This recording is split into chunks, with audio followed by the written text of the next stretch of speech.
Today I have a bit of trivia for you.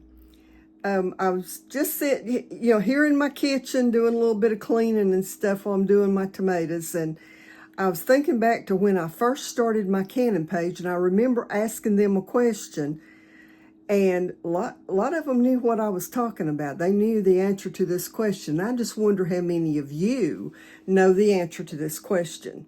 When I was a young child, I don't remember if this was in the late 50s or early 60s, but every one of the homes that I went into had a 5-gallon bucket sitting somewhere, either in their kitchen or on a back porch next to their kitchen, or, in a pantry or somewhere that was close to the kitchen.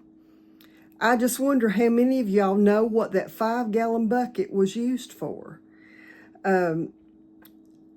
For those of you who don't know what that 5-gallon bucket was used for, listen to the end of the video and I will tell you. But about once or maybe twice a week, a farmer in the area would come by and they would pick up that 5-gallon bucket, and they would either empty it into something else and leave the bucket, or they would take the bucket and they would leave a clean bucket.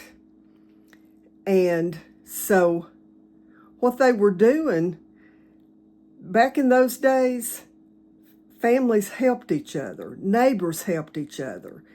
And so the farmers that had livestock to feed, especially their hogs, they would come by and pick up what was called a slop bucket.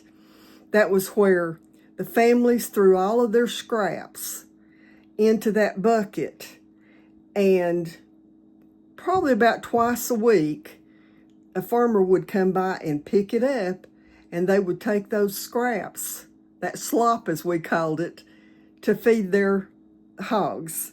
So anyway, I just wondered how many of y'all would know what that 5-gallon bucket was used for. So anyway, just like I said, a little bit of trivia. So until the next time, God bless you.